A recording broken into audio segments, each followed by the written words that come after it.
بسم اللہ الرحمن الرحیم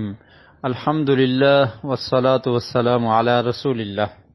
آج جو حدیث ہم پڑھیں گے یہ حدیث صحیح البخاری میں اور اس کا نمبر ہے 7405۔ اس حدیث کے راوی ہیں حضرت ابو ہریرہ رضی اللہ تعالی عنہ، اور یہ حدیث قدسی ہے۔ حدیث قدسی اس کو کہتے ہیں جس حدیث میں نبی کریم صلی اللہ علیہ وسلم یہ ارشاد فرمائیں کہ اللہ تعالی نے یہ فرمایا ہے،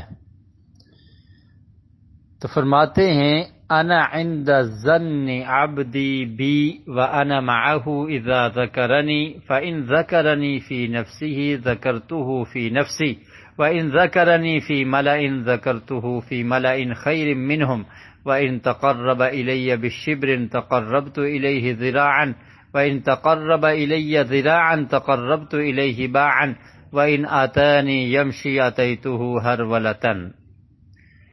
نبی کریم صلی اللہ علیہ وسلم نے ارشاد فرمایا کہ اللہ تعالیٰ کا فرمان ہے، اللہ تعالیٰ فرماتے ہیں انا عند ظن عبدی بی، میں اپنے بندے کے گمان کے ساتھ ہوتا ہوں، یعنی جیسا وہ میرے بارے میں گمان رکھتا ہے ایسا معاملہ میں اس کے ساتھ کرتا ہوں۔ یہاں پر یہ بات سمجھنے کی ہے کہ گمان اور تمنا میں فرق ہے۔ گمان یہ ہے کہ انسان نیک اعمال کرے، اچھے اعمال کرے، اور پھر اللہ رب العالمین پر یہ امید رکھے، یہ گمان رکھے کہ اللہ تعالیٰ میرا یہ عمل قبول کرے گا، تو یہ اچھا گمان ہے اور یہی رکھنا چاہیے۔ اور تمنا کیا ہے کہ انسان بد اعمال ہو، اللہ کا نافرمان ہو، نافرمانی کرتا رہے اور پھر کہے کہ اللہ غفور الرحیم ہے، اللہ مجھے معاف کر دے گا، تو یہ اس نے اپنی نفسانی خواہش پر عمل کیا ہے، اس نے خواہش کی پیروی کی ہے، اس نے خواہش کی پیروی کی، اللہ کی نافرمانی کی، اور پھر اللہ پر یہ تمنا کرتا ہے کہ اللہ تعالیٰ مجھے معاف کر دے گا۔ تو گمان، اچھا گمان کا مطلب یہ ہے کہ اچھے اعمال کرنے کے بعد ان کی قبولیت کی امید رکھنا اور یہ یقین رکھنا کہ اللہ تعالیٰ میرے اس عمل کو قبول فرمائیں گے۔ پھر فرمایا وَأَنَا مَعَهُ إِذَا ذَكَرَنِي، اور میں اس کے ساتھ ہوتا ہوں، یعنی اس بندے کے ساتھ ہوتا ہوں جب وہ میرا ذکر کرتا ہے، اللہ کا ذکر، سبحان اللہ، الحمدللہ، لا الہ الا اللہ، اس کے علاوہ قرآن مجید کی تلاوت اور بھی ایسے کام جن سے اللہ کی رضا کا حصول ہو، زبان سے ذکر ہو، دل سے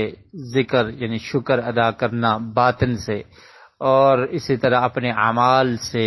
بھی اس چیز کا اظہار ہو۔ تو فرمایا اذا ذکرنی، جب وہ میرا ذکر کرتا ہے، فَإِن ذَكَرَنِي فِي نَفْسِهِ ذَكَرْتُهُ فِي نَفْسِي، اگر وہ میرا ذکر دل میں کرتا ہے، آہستہ کرتا ہے، تو میں بھی آہستہ کرتا ہوں۔ وَإِن ذَكَرَنِي فِي مَلَئٍ، اور اگر وہ میرا ذکر لوگوں میں کرتا ہے، جماعت میں کرتا ہے، ذَكَرْتُهُ فِي مَلَئٍ خَيْرٍ مِّنْهُمْ، تو میں بھی اس کا ذکر ایک جماعت میں کرتا ہوں جو اس جماعت سے کہیں بہتر ہے، یعنی نورانی مخلوق، فرشتوں میں اللہ تعالیٰ اس بندے کا ذکر کرتے ہیں کہ دیکھو یہ بندہ میرا ذکر کرنے والا ہے۔ وَإِن تَقَرَّبَ إِلَيَّ بِشِبْرٍ، اور اگر وہ بندہ میرے قریب آتا ہے ایک بالشت، ہاتھ کا جو بالشت ہوتا ہے اس کو سمجھ لیں کہ اگر وہ بندہ اس کے برابر، ایک بالشت کے برابر میرے قریب آتا ہے، تقربت الیہ ذراعا، تو میں ایک ذراع یعنی ایک بازو کی مقدار اس کے قریب آتا ہوں۔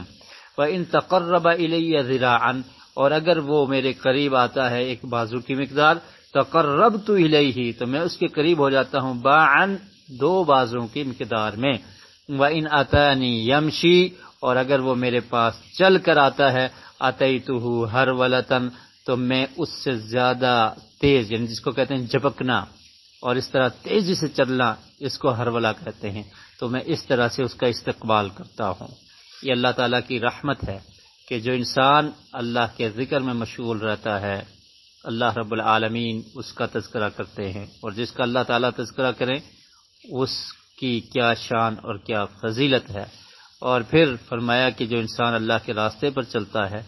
تھوڑا چل کے آئے گا، اللہ رب العالمین اس سے زیادہ اس پر اپنی رحمتوں کا نزول فرمائیں گے، اور اس سے زیادہ اس کو اللہ کا قرب حاصل ہوگا، اللہ تعالیٰ اس کے زیادہ قریب ہو جائیں گے۔